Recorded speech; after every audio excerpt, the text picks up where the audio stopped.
So today I'm going in and I am taking the Wandering Woods tour.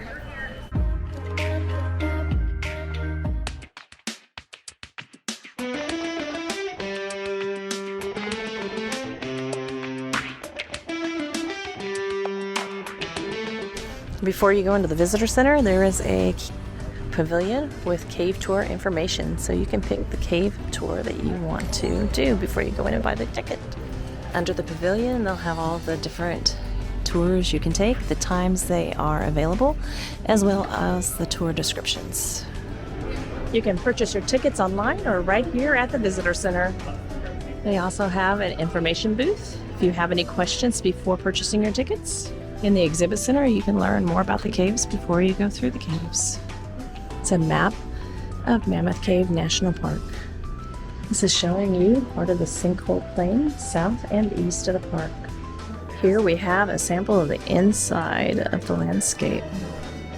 Just a sample of the exhibit if you want to see more of it, and then check it out. It's a great place to visit. Mammoth Cave is the longest cave in the area. It goes on and on and on and on. Like every national park, there is a park store, so come check it out. You can stamp your passport book right here in the park store, as well as purchase stickers for your passport book. Mammoth Cave National Park. So some of the tours depart from different areas. This is Shelter A. I am heading to Shelter B, where I'm taking the Wandering Forest tour. On the Wandering Woods tour, you will wait under Section B, and you will load the Mammoth Cave National Park bus to get to your destination in your trailhead. A 3-hour destination just outside of the Mammoth Cave Park boundaries. There, we'll be going on a short hike up into the hills.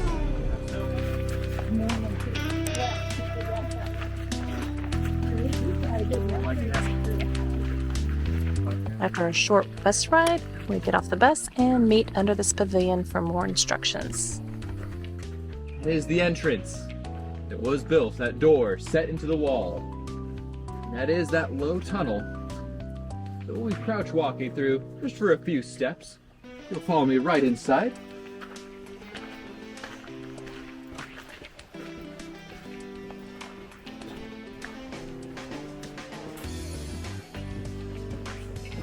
The temperature change. No, I can. Some places it's good to be short. High arching vaulted ceiling. All manner of decorations continue to form even to this day. Wandering Woods Cave, bit of a spectacle. Even if you've gone to some of the other Mammoth Cave tours here over the past day or so. It's here all around us. You can see phenomena that we call, very fancy at that, speleogenesis. Direct your attention up above you. You can see that there are many, many speleothems that hang tight to the ceiling. Now, what are those called?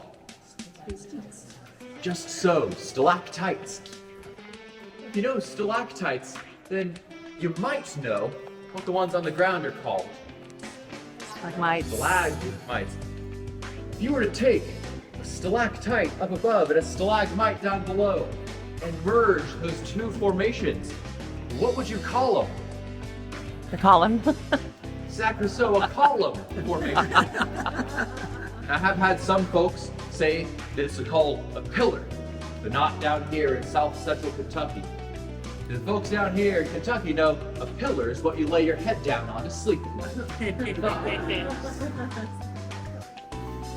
Especially decorating this particular column in the middle.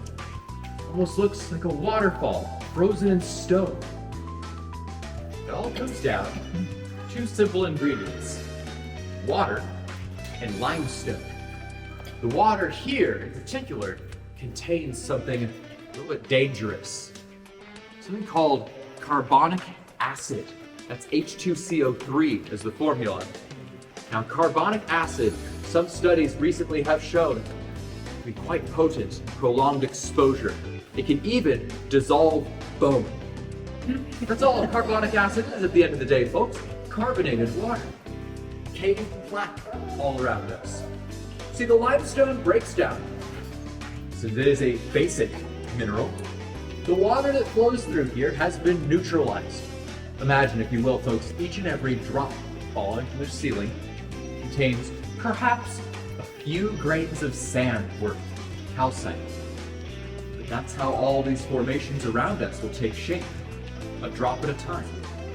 But if we have a steady drip like we have right here, then drop by drop, that water has time to gather on one end of the speleothem forming, or around the edges of the crack or hole. Bit by bit, it grows down. Now, it is a very gradual process. See the cave crickets. Pretty big, aren't they? Oh, yes. Heading on up these stairs, take a good advantage of it. So just go up the right side, loop around, and make your way down the left. Now, folks, we talked a lot about change, and naturally occurring change, and sometimes that change comes from without. But there was a discovery made inside the old original cave some time back. Those fellows, those workers of the Tranquil Valley, who were setting it up in the 1970s, were not, in fact, the first people to come down here. There's some signs that people had been here before. As they looked about, they saw some formations had been broken, snapped, shattered away, and stolen, it turned out. Some folks were not quite so preservation-minded as they might be today.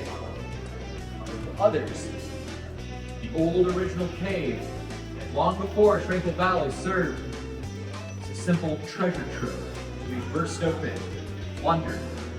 In fact, that tradition of theirs continued even after Tranquil Valley closed. It was only a few years ago the Mammoth Cave staff was beginning to develop these trails here to get the old original cave ready for tours, that they found something alarming littering the floor of what would become the trail. Shotgun casings. Folks had been coming through here for years and going stationary skeet shooting on our ceiling. How else would they get formations down to take home, after all? You can see the extent of damage here and there. Broken off formations, sheared off stalactites, in spots that once have been stalagmites pried free along the ground. Draperies removed, attached. We're going to say, folks, that in doing so, those guests are simply repeating history. On our way back, we should touch on just where that name, the old original cave, came from, and how it too was a relic of the past, a relic of the time the Wandering Woods was looking to recreate. We'll wind the clock back to the 1920s. Here where change led to conflict, and time known as the Mammoth Kentucky Cave Wars.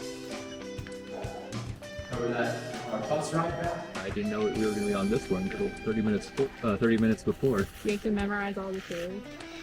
I always find it's not really a matter of memorizing. You sometimes see bats there. It's not really the right season for bats right now. They usually seasonally inhabit the caves around the area. Spring and summer, autumn have already dispersed back up in the forest. It's amazing how things have changed over the years. Over a century ago, we'd be taking this tour via the Hercules train